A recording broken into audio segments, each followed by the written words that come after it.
NetEase intends to curb game addiction fears in China by imposing a curfew on younger players. As reported by China Daily, the developer-publisher will stop children and teens from logging on to select mobile titles from 9:30 p.m. to 8:30 am, preventing them from spending all night glued to their smartphone.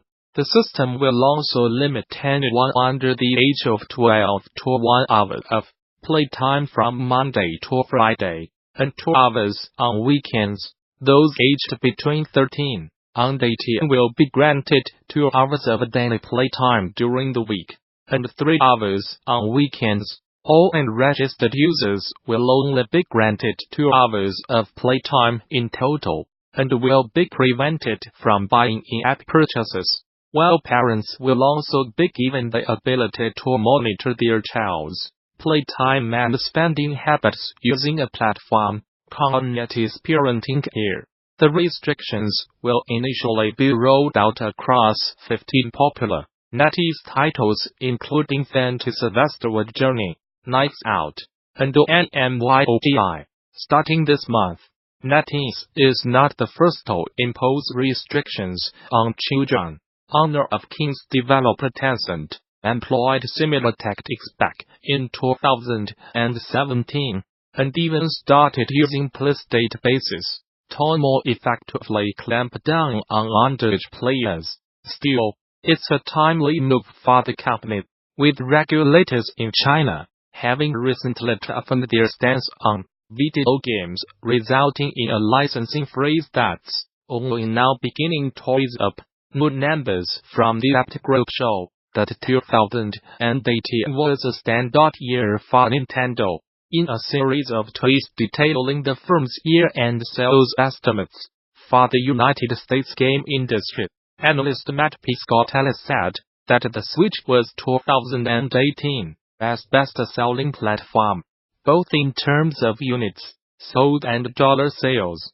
Not only did the Switch dominate 2018, but Piscotella also notes that the partially portable console had the highest annual unit and dollar sales total for any hardware platform in the past 3 years, beating out a record set by the PlayStation 4 back in 2015.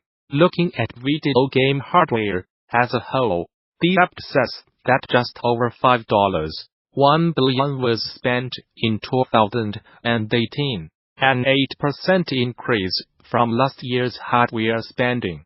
In just December alone, the Switch managed to beat out a 2009 record set by the Nintendo Wii for highest dollar sales in a single month. A similar milestone was also set when looking at units sold during December. Piscotella says that the Switch achieved the highest December unit sales for a single platform since December 2010. In another thread on Twitter, Piscotella attributes much of this late-year success to the December 7th release of Super Smash Bros. Ultimate, a title he says performed significantly better than he had expected, and pushed the Switch to highest sales in the year. The at-data drop also offers a peek at the best-selling games of 2018 across various platforms. But it is worth taking those sales numbers with a grain of salt. The group's reporting on game sales, particularly digital, is not an exact measurement since not all publishers fully share data on their sales with the app. But the charts can still offer the general idea of what games on trends attracted attention throughout the year. For 2018, the app records a grand total of $16.7 billion spent across video game hardware, software, and accessories, the best-selling game of 2018 across all platforms. In terms of dollar sales, not units sold, was Rockstar Games' Red Dead Redemption 2, though it is worth noting that 11 entries on that top 20 games list are missing sales data from either digital or PC digital sales, including runner-up Call of Duty.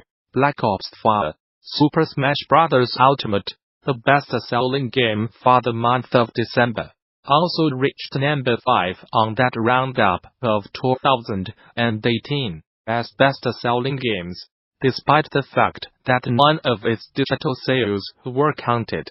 More data on those best-selling games can be found in Pink's Italics Full Thread. In the fall of 2010 as our first game, Tales from Space, about a blob, neared completion, we started talking about new game ideas. Prior to creating About a Blob, Drinkbox Studios did primarily contract game development work to get the company up and running. Nearly 3 years later we were finishing our first internally developed game, and while there was a lot to be proud of, there were some mistakes we did not want to repeat.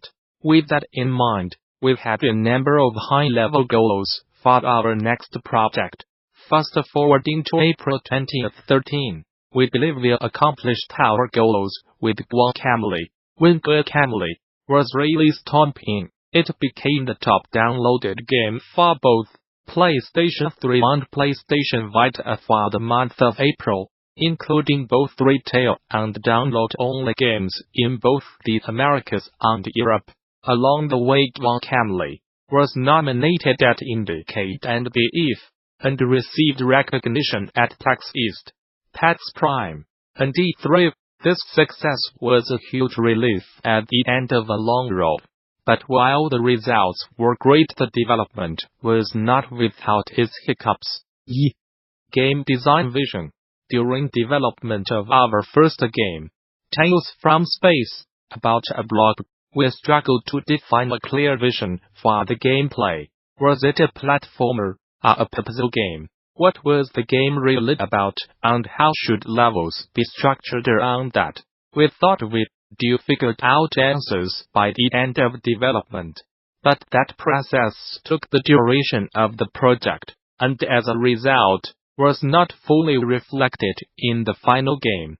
For our next project, we did not want to repeat that mistake. Guacamole was born out of team pitch sessions that started taking place in the fall of 2010. We spent a lot of time talking about the kind of project we thought would work well for the team and discussed the high-level mistakes we felt we'd made with our first game. Early concept images for Guacamole. Once we developed a sense of the kind of game we wanted to create, we asked everyone to put together single-page pitches for each of their own ideas. Guacamole was initially proposed as a pure brawler by our concept artist Augusto Quijano, who was originally from Mexico. We gradually combined other gameplay mechanics, including attack moves doubling as locomotion, overlapping parallel worlds on the Metroidvania structure. Adding these elements to the brawler concept created a debate about whether too much was being combined. We wanted to ensure the game stood out, but at the same time we were concerned about spreading ourselves too thin over multiple ideas, or possibly basing the game around a mechanic that did not work. We spent a lot of time on our previous title, trying to get the basic mechanics to work together, and that struggle hurt the final product, because it limited the time we had for refinement and polish. In this case, we concluded that the different mechanics for Guacamole were interesting and complemented each other within the Mexican theme, so we tentatively decided to use them all. However, in light of our concerns, we decided to be cautious and avoid committing to making the game until we knew it would really work. One of the first things we did was create a concept video in Flash. Concept video. This concept video was one of the most useful things we did for the project. It helped us quickly visualize the world and let us develop a concept for the combat system. We came up with the basic attacks, dash, a pocket, slam and throw. Through this process, and explored how it would be used for both combat and platforming. It's striking to look back at the video and see how closely it matches the final gameplay, but with a few key differences. We followed up the video with 2 incremental demos. The first was a combat demo that let us explore how combat would work, how wrestling moves might fit in, and let us experience the special moves as both attacks and locomotion. First combat demo. Our next demo added in a freeform dimension swapping mechanic, simplified the basic combat moves, and was built as a vertical slice. By this point, all the key mechanics of the game had been developed and proven to work. Trailer after vertical slice. Although questions remained, the game was well defined. This was accomplished using a small group and rapid prototyping, with the freedom for people to try different things. We considered this a major accomplishment in the context of our previous title, and it gave us the confidence to move into the full production of the game. The Fresh Prince of Bel-Air Star Alfonso Ribeiro is in Epic Games for allegedly stealing a dance. He popularized and recreating it in Fortnite. The actor played a character called Carlton Banks in The Fresh Prince back in the 90s, and during his time on the show, became well known for performing an iconic dance move that's since been dubbed the Carlton. As reported by the Huffington Post, Ribeiro claims Epic knowingly misappropriated his dance by replicating and selling it in Fortnite's The Fresh emote, with the name itself being an obvious reference to television show. It is widely recognized that Mr.